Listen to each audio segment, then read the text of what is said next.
पिताजी जल्दी चलिए, वरना मैं आज स्कूल में देरी से पहुंचूंगा। मेरी टीचर बहुत गुस्सा करती है। हाँ हाँ बेटा, अभी चलते हैं, बस 2 मिनट रुको। तभी रमेश की पत्नी कमरे से बाहर आती है और रमेश से कहती है, सुनिए जी, आज शाम को आप ऑफिस से जरा जल्दी घर आ जाइएगा। याद है ना, आज आपको मुझे शॉपिंग कराने के लिए लेकर जाना है। अरे भाग्यवान, इस महीने हाथ जरा तंग है। मेरी मानो तो शॉपिंग का विचार कुछ दिनों के लिए अपने दिमाग से निकाल ही दो। मैं तुम्हें अगले महीने पक्का शॉपिंग कराने ले जाऊंगा। अभी मुझे चलना चाहिए, वरना राजू को स्कूल पहुंचने में देर हो जाएगी। देखिए जी, अब आपके ये बहाने पुराने हो चुके हैं। मैं कुछ नहीं जानती। आज शाम को मुझे शॉपिंग करने जाना है, मतलब जाना है। आगे आपकी मर्जी। अच्छा ठीक है भाग्यवान, अब तुम पूरा घर सर पर मत उठाओ, मैं कुछ करता हूँ। इतना कहकर रमेश अपने बेटे राजू को लेकर वहां से चला जाता है। घर से निकलने के लिए रमेश जैसे ही अपनी मोटरसाइकिल शुरू करता है, तभी उसकी माँ उसे आवाज देकर कहती है, अरे रमेश, आज शाम को मुझे कुछ पैसे दे देना। याद है ना, मैंने तुझसे कहा था कि मुझे मंदिर में चढ़ावा चढ़ाना है। अरे माँ, मेरी तनख्वाह आने में अभी 10 दिन बचे हैं। अभी मेरे पास बिल्कुल पैसे नहीं है। हाँ, मेरी तनख्वाह मिलते ही मैं तुम्हें पैसे दे दूंगा। रमेश की माँ चिढ़कर कहती हैं, अरे तेरा दिमाग तो खराब नहीं हो गया? मैंने तेरे भरोसे मंदिर के पुजारी जी से वादा कर दिया है और तू कह रहा है कि पैसे नहीं है। अब मैं पुजारी जी को क्या जवाब दूंगी? तुझे तो मेरी इज्जत की भी कुछ परवाह नहीं है।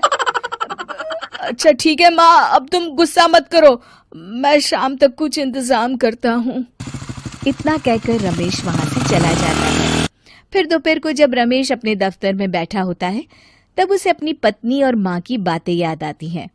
रमेश अपने दफ्तर के एक साथी मोहन से कुछ रुपए उधार मांगता है। अरे भाई मोहन, मेरा एक छोटा सा काम कर दो, मुझे कुछ रुपयों की सख्त जरूरत है। मुझे कुछ दिनों के लिए क्या तुम रुपए उधार दे सकते हो? अरे रमेश भाई, मैं तुम्हें पैसे उधार तो दे सकता हूँ, लेकिन मुझे वक्त पर पैसे लौटा देना। वैसे भी मेरा मानना है कि दोस्ती यारी में कभी पैसों का व्यवहार नहीं करना चाहिए। ये कहावत तो तुमने सुनी ही होगी कि उधार प्रेम की कैंची है। मैं नहीं चाहता कि पैसों को लेकर हमारा रिश्ता खराब हो। अरे मोहन, तुम बिल्कुल चिंता मत करो, मैं तुम्हारे पैसे वक्त पर लौटा दूंगा। फिर मोहन रमेश को पैसे दे देता है। शाम को घर आकर रमेश कुछ पैसे अपनी माँ को देता है और साथ ही अपनी पत्नी को भी शॉपिंग कराने बाजार लेकर जाता है। रमेश की पत्नी और उसकी माँ का स्वभाव जरूरत से ज्यादा खर्चीला होने के कारण दोनों हमेशा बेवजह पैसे खर्च करती हैं। फिर एक दिन, सुनिए जी, अगले हफ्ते हमने छुट्टियों में कहीं बाहर जाने का प्लान बनाया था। आपने पैसों का इंतजाम कर लिया ना? अरे अभी कहाँ, अभी तो मेरे पास बिल्कुल पैसे नहीं है। हम कभी और चले जाएंगे। देखिए जी, मैंने सभी सहेलियों से कह दिया है कि मैं बाहर घूमने जा रही हूँ। अगर मैं नहीं गई तो सब मुझ पर हंसेंगी। आप कहीं से भी पैसों का इंतजाम कीजिए जी। इतना कहकर रमेश की पत्नी वहां से चली जाती है। वहीं दूसरी तरफ रमेश की माँ भी तीर्थ यात्रा जाने की जिद करती है और रमेश से पैसे मांगती है। फिर अगले दिन रमेश एक सेठ से पैसे उधार लेकर अपनी पत्नी और बेटे को घुमाने ले जाता है और अपनी माँ को भी तीर्थ यात्रा पर भेज देता है। लेकिन जैसे ही रमेश अपनी छुट्टियां बिताकर वापस आता है, कर्जदार उसका जीना मुश्किल कर देते हैं। इतना ज्यादा कर्ज एक साथ अपने ऊपर देख रमेश काफी परेशान रहने लगता है।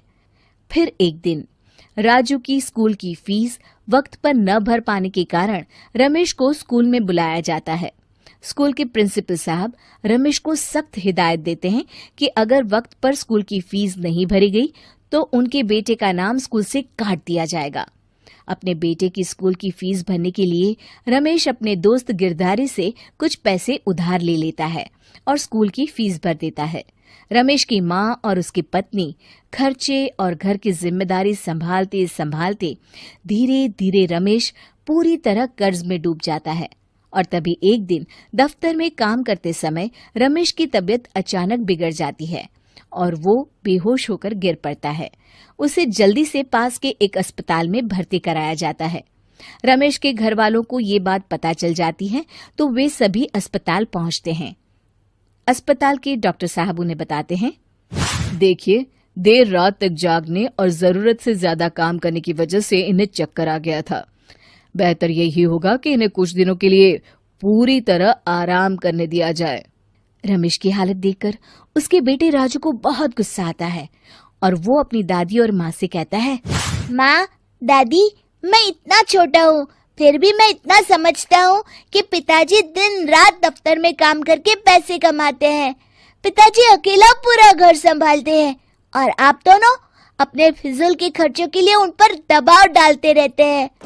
आज पिताजी की हालत के जिम्मेदार तो आप दोनों हैं। राजू की समझदारी भरी बातें सुनकर रमेश की माँ और पत्नी को अपनी गलती का एहसास होता है और दोनों की आंखों में आंसू आ जाते हैं। फिर कुछ दिनों के बाद रमेश की तबीयत एकदम अच्छी हो जाती है और वो पहले की तरह अपने काम पर जाने लगता है। रमेश की माँ और पत्नी अब उसे किसी प्रकार की कोई तकलीफ नहीं देते और ना ही उससे किसी चीज की मांग करते हैं।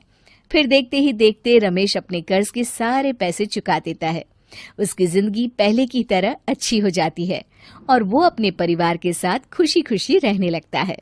शिक्षा, हमारे रिश्ते एक तराजू की तरह होते हैं जिसकी दोनों ओर जिम्मेदारी और समझदारी का वजन बराबर होना चाहिए।